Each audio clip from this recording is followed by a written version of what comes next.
Dia sampai pernah menjabat sebagai direktur utama rumah sakit di Jawa Tengah. Mind blowing kan? Bagaimana mungkin seorang pria yang hanya lulusan SMA bisa menjadi seorang dokter dan bahkan bekerja dan bertugas di sebuah rumah sakit selama bertahun-tahun tanpa ketahuan? Lantas bagaimana nasib para pasien yang ditanganinya selama ini? Ini adalah kisah yang menghebohkan seorang pria bernama Susanto yang menyamar sebagai dokter gadungan di sebuah rumah sakit di Surabaya selama bertahun-tahun tanpa ketahuan. Namun akhirnya kedoknya terbongkar. Kalian pasti heran kan bagaimana bisa orang yang hanya lulusan SMA mampu mengelabui banyak orang, banyak pihak, banyak instansi sehingga dirinya lolos menjadi seorang dokter dan bahkan berpraktek di rumah sakit. Pokoknya ceritanya itu mind blowing dan tipuannya itu dahsyat banget. Susanto, pria asal Gerobokan Jawa Tengah ini kegiatan sehari-harinya sebenarnya adalah berjualan palawija. Selain itu dia juga memiliki toko kelontong di desanya. Si Susanto ini mendadak viral seantero negeri setelah dirinya terciduk menjadi seorang dokter gadungan di sebuah rumah sakit di Surabaya, Jawa Timur selama bertahun-tahun dan baru ketahuan sekarang. Yang mengherankan adalah si Susanto ini cuma lulusan SMA, kok bisa dia lolos menjadi seorang dokter di rumah sakit. Cerita bermula pada tahun 2020, pada saat itu PT PHC, Pelindo Husada Citra di Surabaya, Jawa Timur membuka sebuah lowongan pekerjaan untuk posisi dokter. Nah, saat melihat lowongan kerja itu, si Susanto ini punya ide buat melamar kerja untuk mengisi posisi dokter.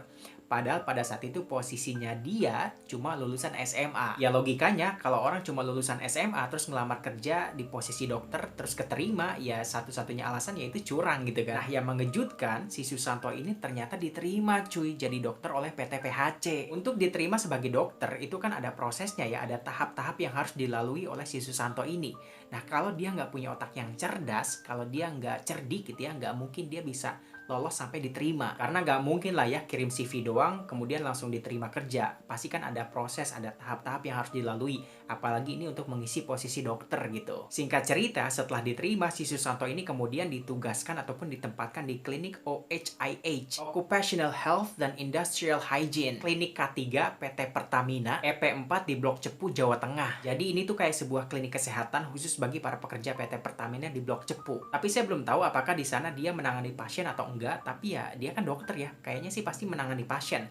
Tapi kalau seandainya dia menangani pasien, kalian bayangin deh, para pekerja Pertamina di Blok Cepu ya, yang pada sakit berobat ke dia, yang ternyata cuma lulusan SMA, dokter gadungan gitu. Gimana nasib mereka gitu ya. Akhirnya modus penipuan yang dilakukan oleh si Susanto ini terbongkar saat PT PHC hendak melakukan perpanjangan kontrak, di mana dalam prosesnya PT PHC menemukan banyak kejanggalan. Jadi PT PHC ini menemukan ketidaksesuaian antara hasil foto dengan sertifikat tanda registrasi. Nah, disitulah akhirnya terbongkar bahwa selama 2 tahun terakhir ini mereka sudah tertipu oleh si Susanto. Dari tadi kalian pasti penasaran ya, kok bisa si Susanto yang hanya lulusan SMA ini bisa lolos diterima oleh PT PHC sebagai dokter. Ternyata modus penipuan yang dilakukan oleh si Susanto ini adalah dengan memalsukan data-data milik orang lain. Dia edit data-data milik orang lain sedemikian rupa, kemudian dia juga scan foto orang lain menjadi fotonya. Pokoknya dia membuat data-data milik orang lain itu seperti data-data pribadi miliknya gitu, dan itu smooth banget. Dan korban yang data-datanya dipalsukan oleh si Susanto ini diketahui bernama Dr. Yurikno. Nah, Dr. Yurikno ini diketahui adalah seorang dokter yang saat ini bertugas di Pangalengan, Bandung. Dr. Yurikno ini mendapatkan kabar dari PT PHC yang ngasih tahu kalau ternyata data-datanya ini ada yang memalsukan. Nah, pertanyaannya dari mana si Susanto ini mendapatkan semua data-data milik Dr. Yurikno? Jawabannya simple, dari internet katanya. Dia download semua data-datanya, kemudian dia edit dan dia scan sedemikian rupa, kemudian dia kirimkan CV-nya ke PT PHC. Ternyata lamarannya tersebut lolos dan dia pun dipanggil oleh PT PHC untuk melakukan serangkaian tes. Salah satu tesnya adalah tes psikologi gitu. Dan dia juga berhasil lolos tes psikologinya. Kemudian dia sampai tahap wawancara, dan yang mewawancarainya juga merupakan seorang dokter yang udah pro tentunya ya. Dan anehnya dia bisa lolos gitu. Artinya kan ini menunjukkan kalau si Susanto ini beneran cerdas gitu. Karena kalau dia nggak cerdas, kalau dia blow on, pasti nggak akan diterima deh. Maka dari itu dokter yang dulu mewawancarainya juga kena sanksi karena bagaimana bisa dia meloloskan si Susanto gitu. Ya mungkin saking smoothnya itu. Dan si Susanto ini diketahui telah bekerja di PT PHC sekitar kurang lebih 3 tahun kurang sedikit gitu. Dia itu gajinya setiap bulan 7,5 juta dan dia sudah menerima gaji sekitar 35 kali. Jadi artinya selama ini dia telah menerima uang gaji sebesar 226 juta rupiah dari PT PHC. Kasus ini akhirnya membongkar siapa sebenarnya Susanto. Susanto ternyata diketahui merupakan seorang penipu kelas kakap yang juga pernah melakukan modus penipuan yang sama di tempat yang lain, di daerah yang lain. Dia sampai pernah menjabat sebagai direktur utama rumah sakit di Jawa Tengah.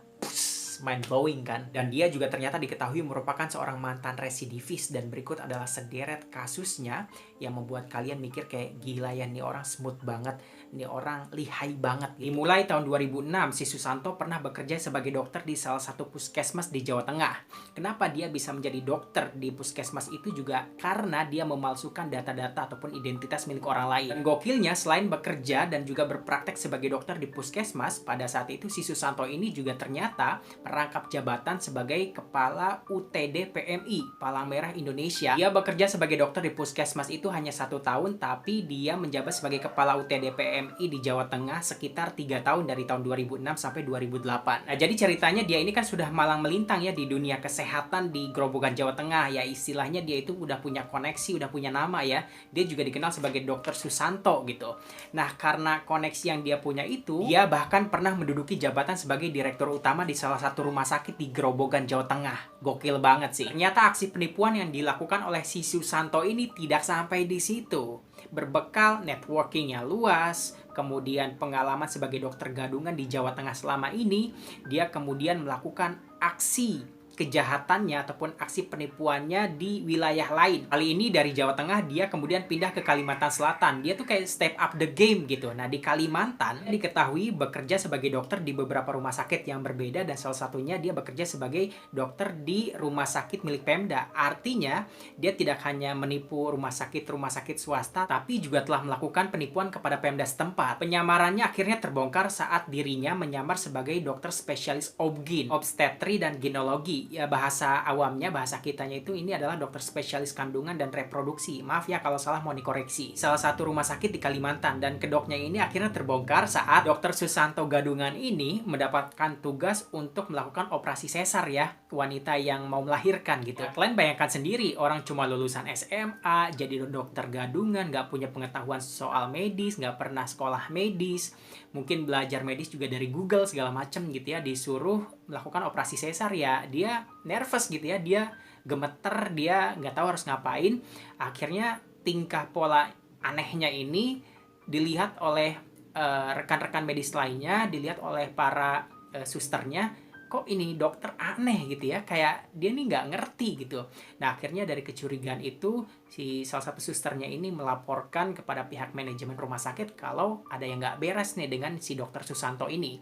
Dan dari situ akhirnya benar saja terbongkar bahwa si dokter Susanto ini memang ternyata hanyalah dokter gadungan dan dia bekerja di rumah sakit tersebut hanya sekitar 5 harian gitu ya, karena kedoknya keburu terbongkar gitu. Singkat cerita, akhirnya dia diproses secara hukum dan divonis selama 20 bulan penjara. Mungkin karena pada saat itu kasusnya nggak viral ya, jadi orang-orang nggak ngeh gitu. Nah, karena mungkin faktor pertama, dia itu dihukum cuma 20 bulan penjara gitu ya, sehingga ini kayaknya nggak memberikan efek jera kepadanya, sehingga ya dia nekat kembali melakukan aksi penipuannya lagi. Faktor kedua, karena dia ini kan punya pengalaman gitu, istilahnya memalsukan data, memalsukan identitas milik orang lain, kemudian dia bisa diterima dengan sangat mudah. Ini kan jadi pengalaman tersendiri buat dia. Jadi kayak udah lihai gitu ya. Triknya ini udah smooth, sehingga dia gampang masuk kemana-mana gitu. Apalagi dia punya jam terbang dan network yang bagus mungkin ya. Dan orang kayak gini tuh biasanya cerdas gitu, tapi sayang kecerdasannya itu digunakan untuk kejahatan, untuk menipu orang lain gitu. Dan benar saja dia nggak jera, dia malah melakukan aksi penipuannya kembali, kali ini di Surabaya, Jawa Timur ya, di PT PHC ini. Jadi PT PHC ini juga menaungi rumah sakit ya, RSPHC. Tapi memang dari berita yang saya baca, rumah sakit PHC-nya sendiri menyangkal bahwa si Susanto ini tidak pernah praktek di rumah sakit mereka katanya. Jadi mereka ini memang ditugaskan di Blok Cepu di Jawa Tengah. Dan itulah akhir perjalanan seorang penipu ulung, Dr. Susanto, dokter gadungan ya. Jadi sebenarnya kalau dipikir-pikir, yang ditipu oleh si Susanto ini bukan cuma pihak rumah sakit aja, tapi banyak pihak loh. Termasuk Pemda juga, termasuk perbankan juga. Kenapa perbankan? Karena kan pasti dia ngurus perbankan gitu, kayak untuk terima gaji harus pakai identitasnya dia segala macam gitu, dan itu dia bisa lakukan dengan smooth tanpa ketahuan, itu kan lihai banget gitu. Dan satu lagi yang saya pikirin adalah si Susanto ini kan selama ini telah melakukan praktek sebagai dokter gadungan itu di banyak tempat ya, di banyak rumah sakit, di klinik segala macam. Jadi kan selama dia berpraktek sebagai dokter, dia itu kan pasti menangani pasien ya. Bener nggak sih? Iya dong, namanya juga dokter kan. Gimana ya nasib para pasiennya selama ini gitu. Maksudnya kayak saya nggak bisa membayangkan gitu bagaimana sih dia memberikan resep obat, bagaimana dia menghadapi pasien, mendiagnosis penyakit segala macam. Apakah selama ini dia memang bekerja di bidang yang tidak menangani pasien atau gimana gitu, ini juga belum jelas gitu. Tapi memang kalau seandainya dia menangani pasien, kayaknya saya mikirin bagaimana nasib para pasien yang ditanganinya selama ini ya. Mudah-mudahan sih mereka semua aman-aman aja ya.